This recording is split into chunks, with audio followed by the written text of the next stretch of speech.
우리 6월 달은 국가를 많이 생각하게 하는 달입니다. 국가가 중요하지만 우리가 보통 살아가면서 보면은 이 국가를 생각하지 않고 우리가 살아가기가 참 쉬워요. 우선 자기와 관련된 일 생각하고 자기 가족들 관련된 일, 그 다음에 직장의 일, 그래서 주로 이런 카테고리 속에서 우리가 생각하고 말하고 걱정하고 염려하고 계획을 세우고 살아갑니다. 그러나 우리가 이렇게 중요하게 여기는 이 가정이나 직장이나 이러한 것들이 국가에 의해서 또는 정치에 의해서 결정된다는 사실을 우리 잊어서는 안 됩니다. 그것을 좌우할 수 있는 가장 중요한 요소 중에 하나가 국가라고 할 때 국가 일이 결코 남의 일이 아니죠. 그래서 우리 요도라고 하는 신학자는 우리 성경에서 흔히 세상이라고 하는 말에 가장 그 개념의 골격이 되는 것은 바로 국가라고 이렇게 얘기를 했습니다. 보통 우리가 성경에 세상이라는 말이 많이 나오는데 그 세상이 뭐냐라고 할 때 가장 그 골격을 이루고 있는 것은 바로 국가다, 국가. 그렇기 때문에 성경은 국가의 문제를 결코 경시하지 않습니다. 성경 이곳저곳에 국가와 국가의 지도자를 위해서 늘 기도하라.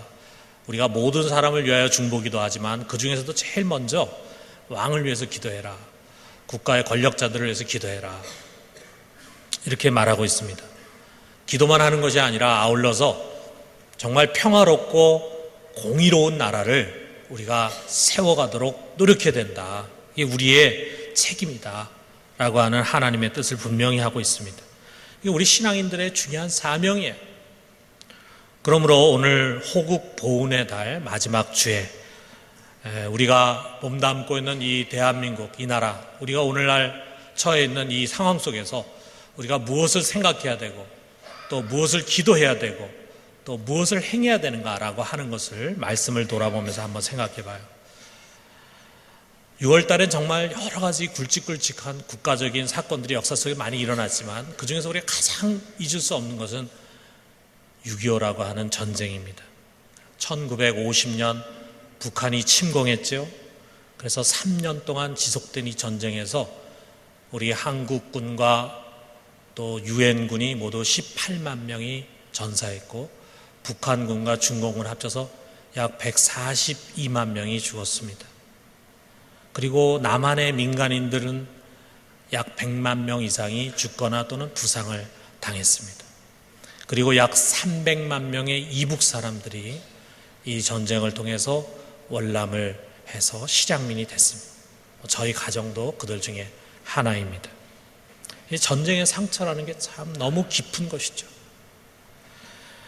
가족을 잃은 사람들도 많이 있고 재산을 잃은 사람도 많이 있고 고향을 잃은 사람들도 많이 있어요. 그들 속에 한과 아픔으로 남아있습니다. 지금의 젊은 세대는 그런 것을 직간접적으로도 경험하지 못했지만 지금 여기에 있는 우리 65세 이상 된 어르신들이나 우리 부모님 세대는 그 전쟁의 그 아픔이 얼마나 큰 것인가를 몸소 체험하고 지금도 그때를 생각하면서 느낄 수가 있어요. 그런데 정말 이 참혹하고 불행한 전쟁이었는데 이 전쟁이라고 해도 그것이 완전하게 종전이 돼가지고 그래서 우리 자유대안에 의해서 한반도가 통일이 되고 끝났다. 그럼 많은 사람이 죽고 많은 것이 파괴되고 우리가 다 어렵게 살게 됐지만 그래도 불구하고 시간이 지나가면서 그 전쟁의 상처를 이기고 그리고 과거의 전쟁이 되었을 것입니다. 오랜 세월이 흐르다 보면은 그러한 역사를 객관화시킬 수도 있고 무엇이 옳았는가, 무엇이 그렇는가, 전쟁의 원인이 무엇인가 이런 것들을 알면서 우리가 그 전쟁을 극복해 갈 수 있었을 것입니다. 그러나 유감스럽게도 이 전쟁은 종전이 되지를 못했습니다. 휴전 상태로 남고 말았어요. 그래서 휴전선이 그어지면서 남북이 분단이 되고 그러므로 말미암아 6.25라고 하는 전쟁은 과거의 전쟁이 아니라 지금도 계속되고 있는 전쟁이 되고 말았습니다. 그래서 우리 모두가 다 이 전쟁의 멍에를 메고 살아. 우리가 의식하건 의식하지 못하건 이 전쟁의 멍에가 우리들 삶 속에 아직도 있고 어쩌면 이게 우리의 자녀들 세대까지 이어가야 될지도 모릅니다. 이 전쟁을 빨리 종결짓고 통일을 이루어야 할 힘든 과제가 우리 앞에 놓여 있습니다. 참 한반도의 이 통일이라는 것이 지금 전 세계 사람들이 주목하고 있고 관심을 갖고 있는 문제예요. 여기에 관한 몇 가지 시나리오들이 가상이 되고 있습니다. 우선 최악의 경우는 남과 북의 대결이 계속 고조가 되다가 국지전이 일어났다가 다시 또 원상태로 복귀돼가지고 다시 또 잠잠해지고 이러면 좋은데, 그 국지전에서 다시 더 대결이 격화되는 가운데 전면전이 일어날 수도 있다. 다시 말해서 이 한반도에 또다시 전쟁이 일어날 수도 있다. 전쟁이 일어난다면 지금의 국력으로 봐서는 우리가 이기겠죠. 그럼에도 불구하고 전쟁을 통한 통일은 가장 불행한 것입니다. 그것은 6.25보다도 몇 배 파괴와 그리고 살상으로 우리 민족은 다시 회복하기 어려운 그런 수렁에 빠지게 될 것입니다. 어떤 사람들은 내심 북한의 붕괴를 바라고 있습니다. 붕괴가 곧 올 것처럼 떠벌리는 정치인들도 있습니다.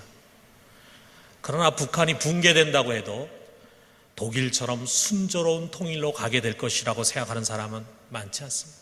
거의 불가능한 일입니다. 아니, 어떻게 보면 북한의 갑작스러운 붕괴나 무정부 상태는 아직 뭔가 불완전한 우리 남한 사회에 커다란 감당하기 어려운 핵폭탄이 될 수도 있습니다. 만약에 북한 정권이 붕괴되고 무정부 상태가 되면 우린 빨리 휴전선을 막아야 될 거예요. 내려오지 못하도록. 내려오면 어떡합니까? 큰일 나죠. 그 다음에 어떻게 할 것인가는 너무나 어려운 수학 방정식 같아요. 마지막으로 많은 사람들은 북한과 대화하면서 개방을 유도해서 점차적으로 북한이 중국처럼 발전해가는 과정에서 평화롭게 통일을 해가야 된다, 이렇게 생각을 합니다. 그러나 이거 역시 쉬운 일은 아니에요. 우리가 잘 아는 것처럼 북한이라는 나라는 정말 예측 불가한 나라잖아요. 세계에서 제일 예측할 수 없는 나라, 그리고 가장 상대하기 어려운 나라, 어느 나라든지 상대하기 어려운 나라, 이게 북한이고, 남한 역시 이런 어려운 상대를 잘 요리해서 끌고 나갈 만큼 성숙되어 있지를 못합니다. 그렇기 때문에 우리가 돌아보면 어떤 것을 가상하든지 이 통일에 대해서 참 답이 없다 하는 것을 우리가 느끼게 됩니다. 성경은 뭐라고 대답을 할까? 성경은 수천 년 전에 팔레스틴이라는 상황에서 기록이 된 것이기 때문에 지금 우리의 현실 문제에 구체적인 답을 제시하지 않습니다. 그러나 성경이라는 밭 속에는 시대와 장소를 초월한 하나님의 뜻이 숨겨져 있어요. 시대와 장소를 초월한, 그래서 2000년 전이나 지금이나 변함없이 우리가 하나님의 뜻으로 확신할 수 있는 그러한 것이 있다 이거예요. 우리가 이 숨겨진 것을 발굴하는 게 쉬운 것은 아니지만 불가능한 것도 아닙니다. 구체적인 지침은 아니지만 적어도 오늘날 우리가 속해 있는 이 상황 속에서 하나님이 원하시는 기본적인 방향이 무엇인가, 이것은 우리가 충분히 찾아낼 수 있습니다. 오늘 우리가 읽은 이 성경 속에서 우리가 한번 그것을 찾아봐요. 이 성경 우리의 믿음의 대선비인 다윗에 관한 이야기입니다. 그는 하나님을 참 경외하는 사람이고, 하나님 보시기에 밧세바와 범죄한 것 이외에는 정말 그는 하나님 마음에 합한 사람이죠. 다윗의 생각과 뜻이 하나님의 생각과 뜻이었습니다. 그러면서도 그는 정치력이 굉장히 탁월한 사람이었어요. 우리 성경을 읽을 때 이 정치적인 관점에서 한번 성경을 이해할 필요가 있어요.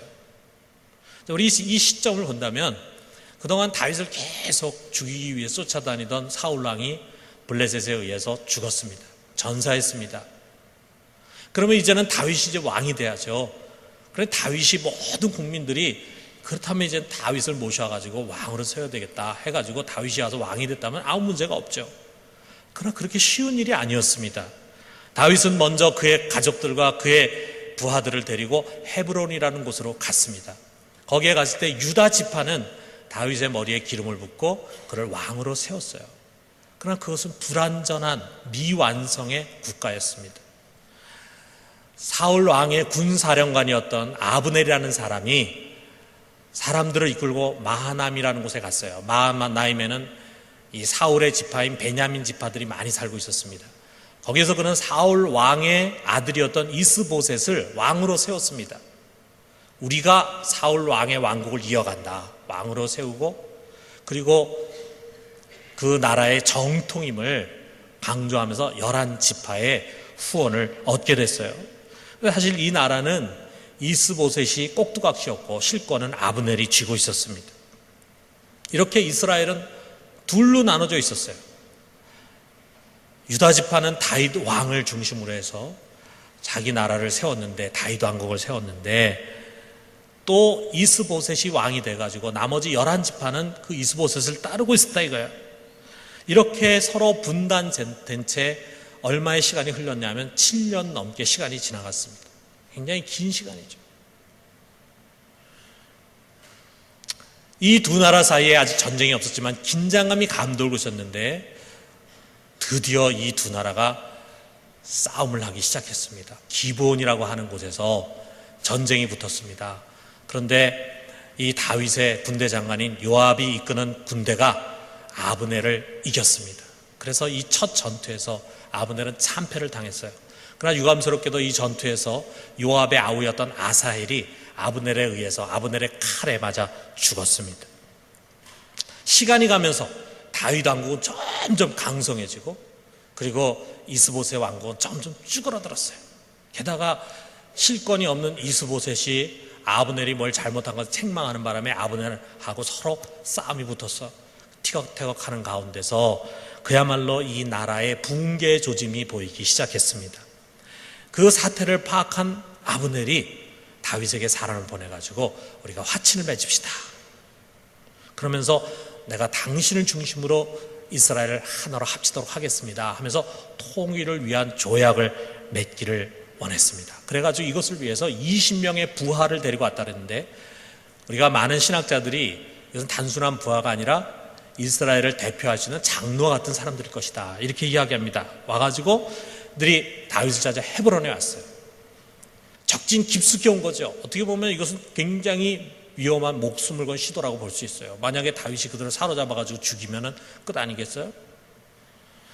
근데 이 다윗이 아브넬하고 어떤 사이입니까? 악연 중에도 악연이죠. 다윗이 어릴 때 우리가 잘 아는 것처럼 골리앗의 목을 벤 다음에 그가 군대 지휘관이 돼가지고 전쟁터에 군대를 끌고 나가서 싸우면 싸우는 대로 이기는 거라. 그러니까 사람들 속에, 민심 속에 다윗이 죽은 자는 만만이고 사울이 죽은 자는 천천이다, 이런 이야기가 막 번지면서 다윗이 막 인기를 얻어가고 있었습니다. 그랬을 때 이 아브넬이 사울 못지않게 이 다윗에 대해서 질투심을 느꼈어요. 그래가지고 이 다윗에 대해서 안 좋게 사울에게 막 이야기합니다. 왕이죠. 왕과 그 다음에 대를 이을 요나단 왕자에게서 가장 위험한 인물이 바로 다윗입니다. 이 다윗이 만약에 왕권을 가지려고만 생각하면 얼마든지 가질 수 있습니다. 민심이 그에게 돌아가고 있습니다. 이런 식으로 이야기를 하니까 그렇지 않아도 다윗에 대해서 못마땅한 이 사울이 말이에요, 이 다윗을 평생 미워하게 된 거예요. 그러니까 이 아브넬에 의해서 다윗은 정말 불행한 삶을 시작하게 된 겁니다. 그래서 그가 광야로 쫓겨다니는데 이 아브넬은 거지같이 광야에 쫓겨다니는 사울을 어떻게든 잡아 죽이려고 사울 왕을 앞세워가지고 이잡듯이 잡고 돌아다녔습니다.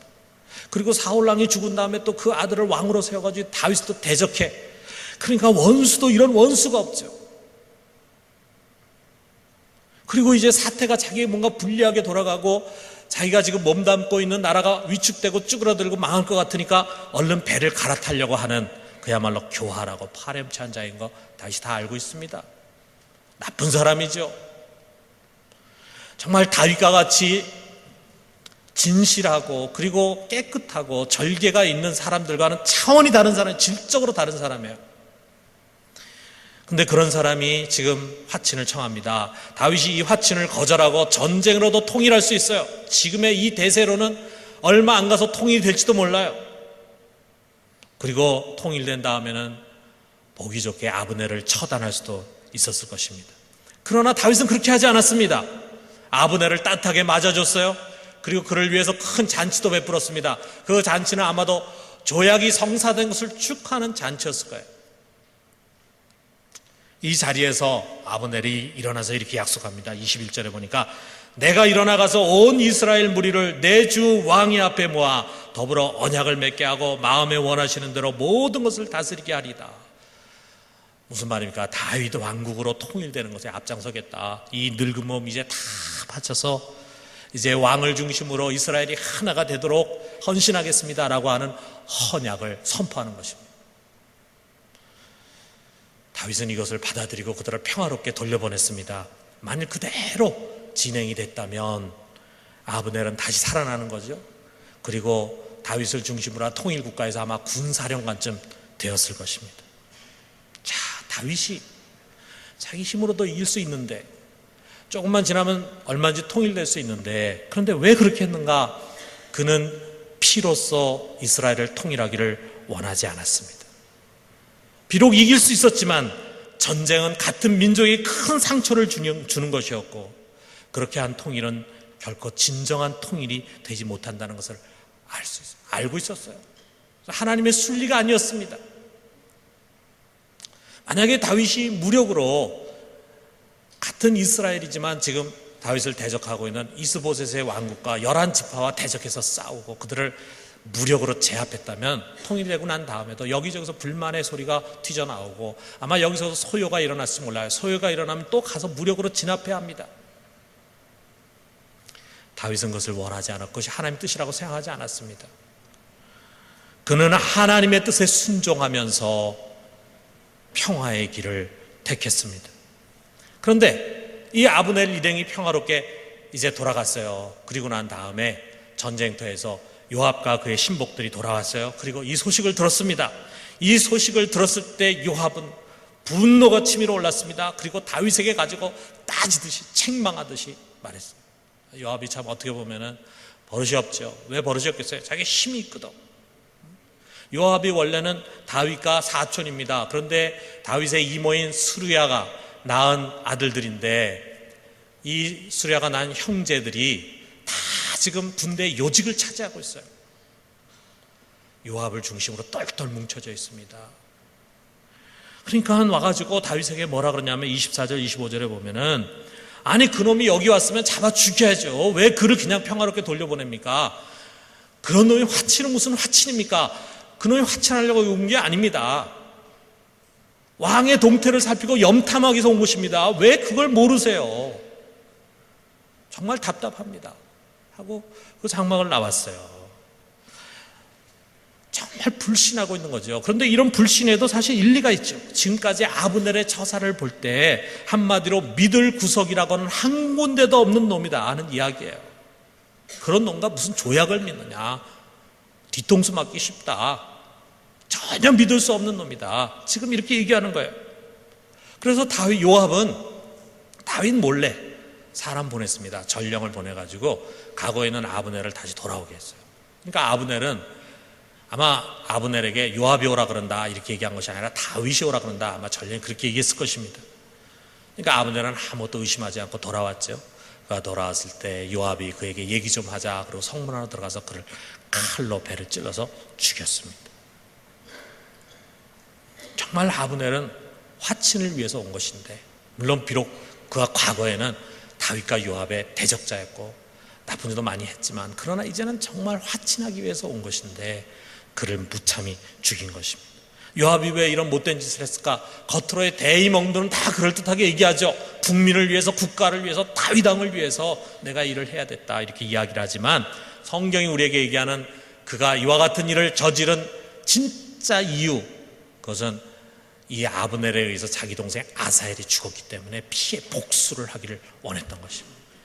더 나아가서는 이 요압이 가만 보니까 아브넬이 다윗과 쓱싹쓱싹 하면서 뭔가 조약을 맺고 화친을 했는데, 이러다가 만약에 통일이 되면은 아브넬의 공이 인정이 되니까 당연히 통일된 국가에서는 자기가 앉아야 할 군사령관 자리에 이 아브넬이 앉게 될 것이다. 그러니까 그를 죽인 거예요. 이 소식을 들은 다윗은 가슴을 치면서 분개했습니다. 그는 측근들에게 나와 내 나라는 요압의 죄에 대해 아무 상관이 없다. 이 요압은 자기가 행한 것에 대해서 반드시 벌을 받을 것이다. 그뿐만 아니라 그의 자손 대대로 이와 같은 벌을 받을 것이다. 이렇게 저주를 선포했습니다. 그러나 그것뿐이었어요. 요압을 어떻게 하지 못했습니다. 요압의 세력이 너무나 크기 때문에 그가 기름 부은 왕이라 할지라도 그것을 제어할 수 있는 힘이 없어요. 우리가 언뜻 생각할 때는 왕이면은 못할 일이 뭐냐, 그가 하나님을 믿고 의지하는데 못할 일이 뭐냐 이렇게 생각하기 쉽지만, 우리가 믿음이 있다고 해서 모든 걸 할 수 있는 것이 아닙니다. 또한 통일의 과업을 앞두고 있어요. 지금 그에게 이 요압의 역할은 굉장히 필요했습니다. 그러니까 참 묘한 관계죠. 요압은 누구보다도 충실하게 다윗을 위해서 맨 앞장서서 싸운 다윗의 군대 장관이에요. 모든 일에 있어서 이 요압은 다윗의 큰 힘이 됐습니다. 그러면서 다른 한편으로 이 요압은 자기 세력을 가지고 보이지 않게 다윗의 말을 불순종하는 거예요. 자기 뜻대로 움직이는 거예요. 그렇기 때문에 다윗의 마음을 가슴 아프게 하는 거예요. 다윗이 가슴 아픔에도 불구하고 그를 제거할 수가 없었습니다. 그는 무리수를 두지 않고 요압에 대한 심판을 하나님께 맡겼어요. 이것도 평화를 위한 것입니다. 그는 꼭 참았습니다. 그리고 결국 훗날 이 요압은 다윗의 아들 솔로몬에 의해서 제거가 되는 것입니다. 죄값을 치렀던 것입니다.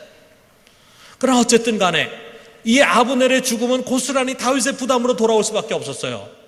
요압이 내가 죽였어, 내가 이러이러해서 내가 아브넬을 죽인 거 이렇게 공적으로 공포했다면 모르지만 요압이 그럴 위인도 아니고 몰래 저질러진 일이다 보니까 결국은 누가 죽인 게 됩니까? 다윗이 죽인 게 되더라 이거죠. 국민들의 눈에는 다윗이 죽였어요. 그래서 전쟁터에서 싸우다가 죽였으면 누가 뭐라 그러겠어요. 그런데 그것도 아니고 아브넬이 화친하기 위해서 왔는데 그래 화친하자, 조약도 맺고 잔치도 벌이고 그래 돌려보낸 다음에 또다시 몰래 불러가지고 그를 죽여. 그 아브넬과 같이 갔던 20명의 사람들이 그런 이야기를 퍼뜨리지 않겠어요? 그럼 백성들 사이에 다 퍼지지 않겠어요? 그러니까 이 다윗이가 아주 나쁜 놈이구나. 어떻게 왕이 이럴 수가 있는가? 이런 어떤 다윗에 대한 불신이 확 일어나는 거죠. 이것은 통일 왕국을 통치할 다윗의 신뢰도에 큰 심각한 데미지를 입히는 것이었습니다. 그러므로 다윗은 이것을 타개해 나가야 했어요. 그것을 위해서 다윗은 아브넬의 장례를 거대하게 성대하게 치렀습니다. 요압을 비롯한 모든 부하들에게 상복을 입도록 했어요. 그리고 자기도 상복을 입었습니다. 여러분, 그 장례식의 분위기가 드승숭하지 않았겠어요? 많은 이 아브넬을 따르던 수많은 사람들이 그 장례식에 참여했겠죠. 유다 지파뿐만 아니라 11지파 사람 다 참여했겠죠. 그들 속에 막 어떻게 보면은 막 분노가 끓어오를지도 모르죠. 우리가 지금도 보면은 장례식을 중심으로 해서 큰 데모와 소요가 일어나는 일들이 많지 않습니까? 어떻게 보면 지금 그런 상황이 될 수도 있는 상황이에요. 다윗은 이러한 분위기를 누구보다 잘 알고 있었습니다. 그래서 그는 상복을 입고 그리고 그 상여를 따라가면서 애도합니다. 그리고 무덤에 가서는 소리 높이 울었습니다. 그리고 그는 아브넬을 이 이스라엘 민족의 큰 인물로 그리고 의인으로 치켜세우고 그를 위해서 애가를 지었습니다. 여기에 그치지 않고 그는 해가 지기 전까지는 결코 음식을 먹지 않을 것이다 라고 하는 것을 맹세했습니다. 이것을 통해서 그가 아브넬의 편임을 보여줬어요. 난 아브넬의 편이다. 난 아브넬을 적으로 생각하지 않는다. 아브넬의 편이다. 그러면서 이것을 통해서 자신은 살인과 무관하다는 것을, 자신의 진실을 전하고 민심을 사려고 하는 지혜로운 처신을 했습니다. 자, 이렇게까지 다윗이 하니까 이제 백성들이 다윗을 믿는 거예요. 다윗이 죽인 것이 아니구나. 누군가는 모르지만 다윗이 죽인 것이 아니구나. 아마도 사람들 속에 그럼 요압이라는 놈이 죽였겠지, 이런 생각을 가졌을지 모릅니다. 그래서 이 다윗의 열정을 통해서 백성들의 의구심과 불신이 불식되면서 그 슬픔의 자리는 도리어 기쁨의 자리로 변화되게 됐어요. 자칫 이스라엘을 분열시키고 이를 제압하기 위해서 칼을 휘둘려 했던 큰 위기가 도리어 평화로운 통일을 이루는 계기가 된 것입니다. 이게 하나님의 뜻이었습니다. 이것이 다윗의 지혜로운 처사였습니다. 여러분, 우리는 여기서 보게 됩니다. 세상에는 요압과 같은 사람들이 항상 있어요. 평화보다는 전쟁을 원하는 사람입니다. 매파들이죠. 사실 우리가 이 성경에서 보면은 다윗은 말이죠, 보통 사람이 아니에요. 정말 자기를 찌르려고 하는 사람, 자기를 공격하는 사람, 자기를 죽이려고 하는 사람, 자기를 비웃고 자기에게 모멸감을 주는 사람을 다 끌어안습니다. 우리가 사무엘 상하를 보면은 참 그런 다윗의 모습을 우리가 보게 돼요. 그런데 그 바로 옆에 오른팔이었던 요압은 그것을 이해하지 못해. 그래서 주군의 뜻을 무시하고 주군이 좀 살려둬라 라고 하는 사람 다 죽였습니다. 아브넬도 죽였죠. 모반을 일으킨 다윗의 아들 압살롬도 죽였죠. 그의 군대 장관이었던 아마사도 죽였죠. 다 다윗이 죽이지 말라고 간곡하게 부탁함에도 불구하고 요압은 다 죽였습니다. 그에게는 한 번에 적으로 꽂힌 사람은 영원한 적이에요. 대화의 상대가 아닙니다. 그것은 싸워서 물리치고 이겨야 할 상대였어요. 세상에는 이런 사람들이 참 많습니다. 대화를 할 수가 없죠. 상대방을 이해해 주려고 하지 않으니까 지나간 과거만을 생각하는 거죠. 옛날에 그렇게 나쁜 짓을 한 저놈인데, 나에게 이렇게 상처를 준 놈인데, 나에게는 아픔을 준 놈인데 저놈은 여전히 적이다. 적으로만 생각하니까 대화가 안 되는 거죠. 그러나 하나님의 뜻은 이러한 요압과 함께 한 것이 아니라 다윗과 함께 하셨습니다. 다윗은 어떤 사람입니까? 평화를 원하는 자였어요. 자기에게 힘이 있었지만 그러나 자기를 평생 괴롭힌 그 원수를 받아줬어요. 내가 힘이 없어가지고 그와 지금 화친을 맺는 거 아닙니다. 힘이 있습니다. 그러나 받아줬습니다. 왜 그렇습니까? 평화를 위해서요. 평화를 위해서. 여러분, 우리가 잘 아는 것처럼 여기서 다윗이 추구한 평화의 길이라는 게 결코 쉬운 것이 아니었습니다.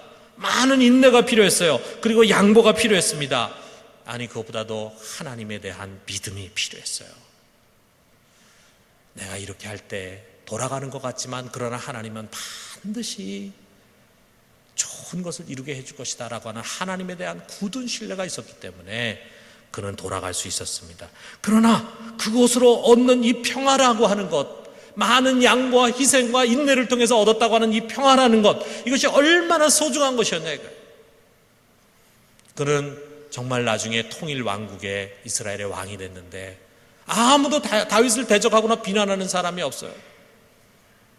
그래서 그 나라가 평화롭고 하나가 되다 보니까 힘이 있다 보니까 이제는 이웃 나라를 점령하고 이기고, 그래서 그 땅을 다 차지하는 강대국을 만들 수 있었던 것입니다. 먼 훗날 평화의 왕으로 오신 예수님도 산상수훈에서 무엇이 진정한 복인가 하는 것을 우리에게 새롭게 가르쳐 주십니다. 마태복음 5장 9절에 팔복 중에 하나입니다. 우리 같이 한번 읽어봅시다. 화평하게 하는 자는 복이 있나니 그들이 하나님의 아들이라 일컬음을 받을 것이며. 그랬어요. 누가 복이 있냐? 평화를 만드는 자다. 피스메이커다. 피스메이커 하나님 기뻐하신다 라고 하는 말씀입니다. 여러분, 2차 세계대전 이전에, 전쟁에 패배하기 이전에 독일의 영토는 지금의 동서독 합친 것보다 훨씬 컸습니다.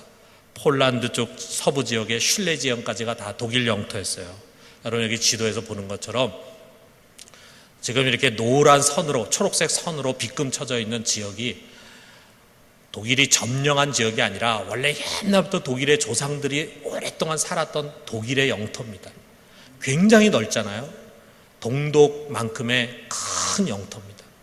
그런데 이들이 패전하면서 소련이 폴란드 쪽 동쪽 땅을 빼앗아가고 그 대신에 이 폴란드에게 이 실레지엔 땅을 줬습니다. 그러니까 폴란드가 그곳에 살고 있는 독일 사람들을 쫓아냈어요. 완전히 다 쫓아내지 못했겠지만 많은 사람 쫓아냈어요. 그래서 약 1000만 되는 실향민들이 서독으로 넘어오게 됐어요. 그들의 고향을 잃고 쫓겨나서 서독으로 넘어왔습니다. 그들은 억울하지 않았겠어요? 물론 독일이 전쟁을 일으킨 나쁜 나라였지만 그러나 자기 고향을 이렇게 뺏긴다는 게 얼마나 억울했겠어요. 그들은 독일이 다시 강성한 나라가 돼서 자기의 고향을 찾아줄 것을 기대했습니다.